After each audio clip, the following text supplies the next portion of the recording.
tahun 2026 di Metro City, tahun 2026 di Metro City yang ini. Tersebutlah seorang CEO yang menyamar menjadi pahlawan super untuk membasmi para kriminal bersama ketiga rekan-rekannya dalam game berjudul Kapten Komando. Dan inilah salah satu game yang juga pernah meramaikan kancah perdingdongan di era 90-an. Selamat datang di Gamer Paruh Waktu. Kita akan ngomongin game retro tiap akhir minggu. Ya, mari kita mulai ngomongin tentang game Capcom atau Kapten Komando, maskot Capcom di era 90-an.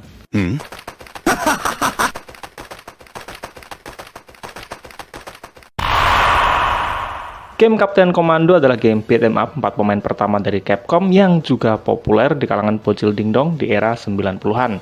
Meski sebelumnya karakter Kapten Komando juga sudah beberapa kali muncul pada game-game Capcom di konsol NES pada tahun 1986 sampai 1988 dalam wujud Kapten Komando Challenge Series seperti yang ada pada kemasan game Mega Man, Ghosts and Goblins, Section Z, dan Gunsmoke di konsol NES. Waktu itu perannya memang hanya sebagai maskot perusahaan saja dan belum memiliki game tersendiri.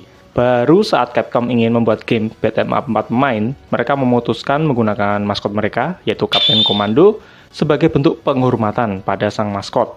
Maka lahirlah game Kapten Komando yang dirilis pertama kali di arcade pada tahun 1991. Desain sosok Kapten Komando versi arcade ini juga berbeda banget dengan desain sosok Kapten Komando pada kemasan Kapten Komando Challenge Series, di mana Akiman, karakter desainer legendaris dari Capcom, memutuskan meredesain Kapten Komando sebagai sosok superhero khas Imiriki, yang konon terinspirasi dari sosok Kapten Amerika dan juga Iron Man. Tentu saja dengan rambut blonde khas protagonis utama pada pop culture barat di era 80-an dan 90-an. Tapi sebenarnya karakter Kapten Komando ini awalnya diciptakan oleh tim Capcom Amerika dengan desain awal yang sangat khas desain cover game 80-an dan 90-an versi Amerika, atau secara gampangnya sebut aja burik. Karakter Kapten Komando sendiri menjadi maskot Capcom hingga tahun 1996 ketika akhirnya Capcom mempensiunkan si Kapten dan menggantikannya dengan si karakter Mega Man sebagai maskot mereka. Game Kapten Komando dikerjakan oleh sebuah tim kecil karena pada waktu itu Capcom sedang berfokus pada produksi game Street Fighter 2 yang kelak akan meledakkan popularitas game fighting di industri game. Kemudian selain Akiman atau Akira Yoshida, game Kapten Komando juga dikerjakan oleh Junichi Ohno sebagai game planner-nya. Di sini Ohno memutuskan menggunakan game Final Fight 1989 sebagai sumber referensinya. Maka nggak heran selain memiliki genre yang juga sama, game Kapten Komando juga menggunakan Metro City sebagai latar ceritanya. Dan ini bukan kota metro di Lampung, tapi kota Metro, sebuah kota fiktif di kawasan Imiriki sebagai latar ceritanya. Dan ternyata game ini masih berada di universe yang sama dengan game Final Fight, di mana jika peristiwa pada game Final Fight terjadi pada tahun 1990, maka pada game Kapten Komando, peristiwanya terjadi pada tahun 2026. Nah, berarti tahun ini kan ya? Kapten Komando menggunakan mesin arcade Capcom Play System 1 atau CPS-1, sebuah sistem arcade revolusioner yang dikembangkan Capcom sekitar tahun 1986 dengan CPU Motorola 68010 MHz. Jangan tertawa loh ya. 10 MHz ini termasuk kencang pada masanya, karena pada saat tahun 1991, Intel juga merilis prosesor 486DX yang memiliki kecepatan antara 16 hingga 25 MHz.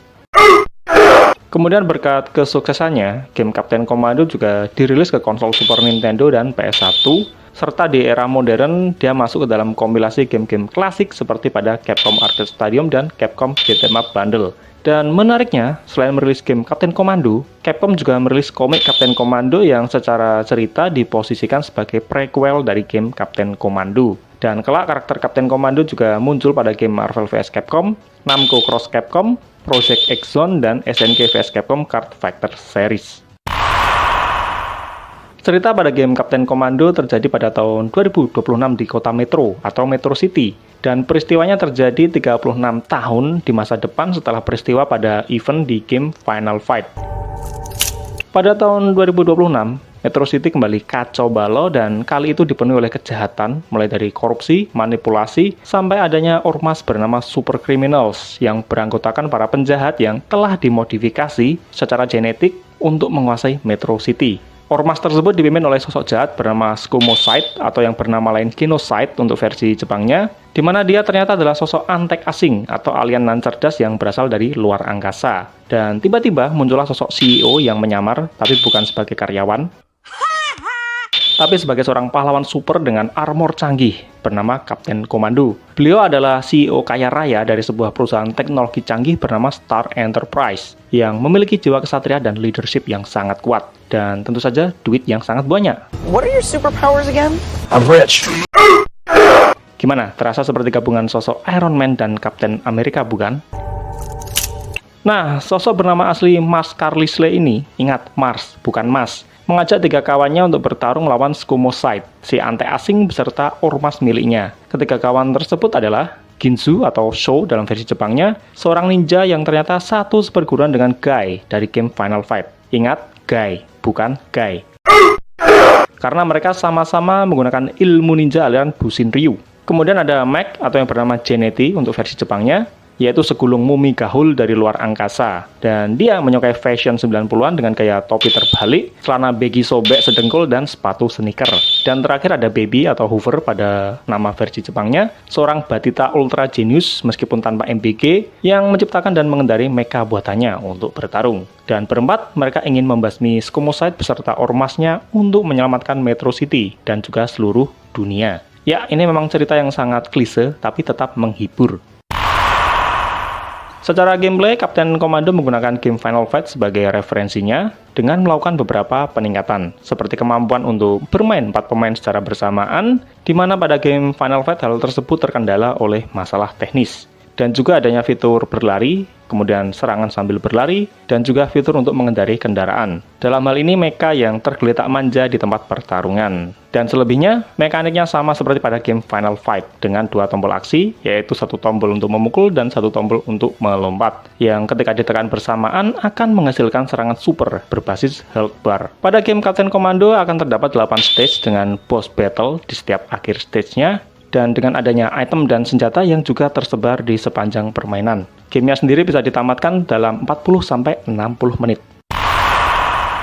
Secara presentasi, game Kapten Komando memberikan peningkatan dari game Final Fight, baik secara teknis maupun artistik. Dengan desain karakter utama dan bos pada game Kapten Komando juga tampak keren, terutama visualisasi para karakter bos yang tampak jauh lebih detail banget berkat besarnya ukuran tubuh mereka, sehingga ya lebih banyak tempat atau ruang untuk diberikan detailnya. Kemudian yang saya juga suka, pada game Kapten Komando ini memiliki tone warna yang berwarna-warni cerah. Kemudian juga adanya desain karakter yang absurd seperti Gennady dan si Baby, maupun si Brewok dan si Landa ini. Kemudian detail dan animasi karakter dan lingkungannya juga tampak tajam dan halus. Kemudian ada animasi musuh yang terbakar maupun meleleh saat mereka tewas. Ini adalah hal yang meski tampak sepele, tapi sangat menarik dan menambah keabsurdannya. Untuk musiknya juga keren dengan beberapa musik terdengar asik dan mudah nyentel di telinga. Tapi sayangnya kualitas sound efeknya terdengar terlalu datar, terlalu garing.